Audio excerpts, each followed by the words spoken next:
What happens when you take the financial muscle of Ford and all of their glorious motorsport history, combine it with a former Ferrari driver who pushed Michael Schumacher every step of the way, well, when he was let, in Eddie Irvine, and a quick but desperately unlucky Johnny Herbert, and throw some decent technical staff in on top? You've a recipe for a team who could compete for the F1 World Championship, right? Wrong. What you get in reality is the unholy show that was Jaguar F1. They seem to have all the right ingredients, but ended up being a laughingstock. So, what went so wrong for them?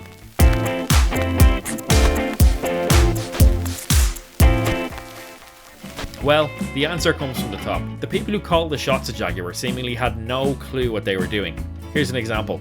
When this team ran under the Stewart banner, they suffered a staggering 57 mechanical retirements out of 98 starts with Cosworth engines in the back. Stewart were an underfunded team, so no one expected them to really do, well, anything, to be honest with you. However, despite the unreliability, they did show that they knew how to build a quick car. They got 5 podiums in their 3 seasons, on top of 19 top 10s, of which 9 were points paying back in the good old days when only the top 6 got points. So, what's the solution? You would assume that it would be to give Cosworth full factory support from Ford to enable them to build on the promising platform they already have. At the very least, maybe throw Cosworth a bit more cash to help them figure out why their engine keeps going boom. Wrong again, bucko. Just keep the exact same package, don't invest that much money in it, and just hope that by the power of magic and prayer that it stops going boom. The other major problem with the project was the bizarre decision to have 2 bases of operations, something completely unheard of in Formula 1. It's true that some teams rent wind tunnels to test their full-size models, but they still develop and fabricate their own scale models in-house. Ford and Jaguar decided that this was a stupid idea and that the aviation and the freight industry needed a boost and that they were the ones to provide it. Ford, they officially based the Jaguar operation at Milton Keynes in England. Most of the R&D, the assembly and the maintenance of the cars happened in good old Britannia.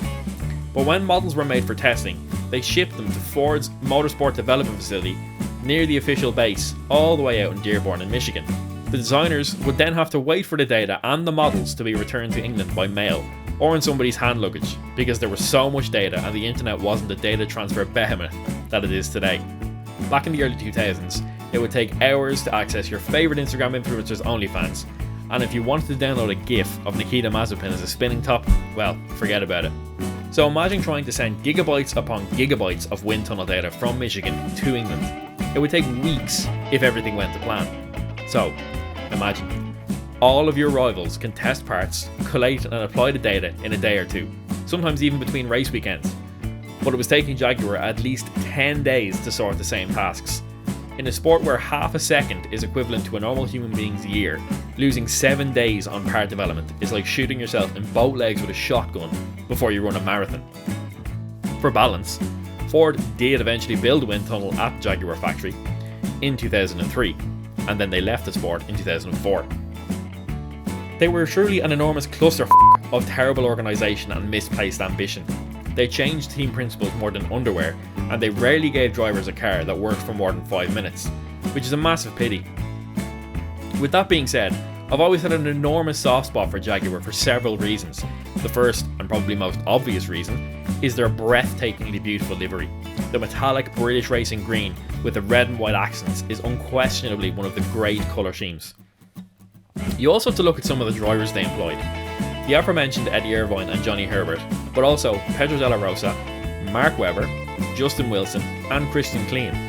All incredibly likeable and genuinely quick drivers. When watching these guys behind the wheel of the Jaguar, you never felt there was anything left on track.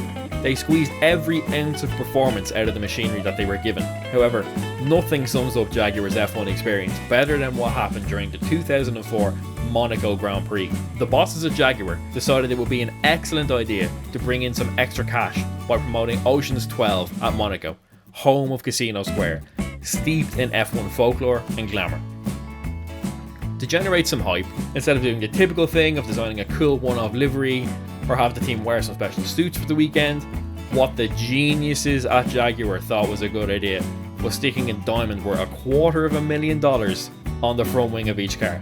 The front wing of an F1 car being famously strong and rarely suffering damage, especially around the narrow and unforgiving confines of the Monaco street circuit.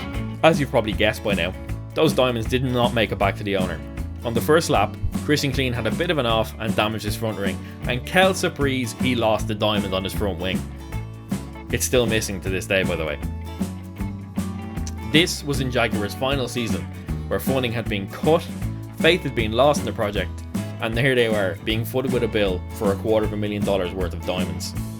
It's a great shame that Jaguar's F1 adventure never worked, even if it was only a marketing exercise from Ford. They're such an illustrious name in motorsport, especially in endurance racing, with the fabulous C&D types which dominated their eras in Le Mans, the unique XJS Coupe, and the savage XJR prototypes. It's a great pity they could not bring that brand to the pinnacle of F1. However, they are back in top level motorsport with Formula E, and there are rumours that they could look to join the hypercar program in Le Mans.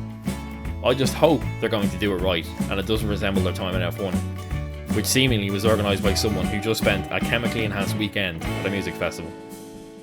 If you enjoyed the video, don't forget to hit that like button. It really helps us with the mystical abyss that is the YouTube algorithm. Also hit the subscribe button as well. We'll be putting content out like this regularly, so make sure you don't miss it. Thanks for watching.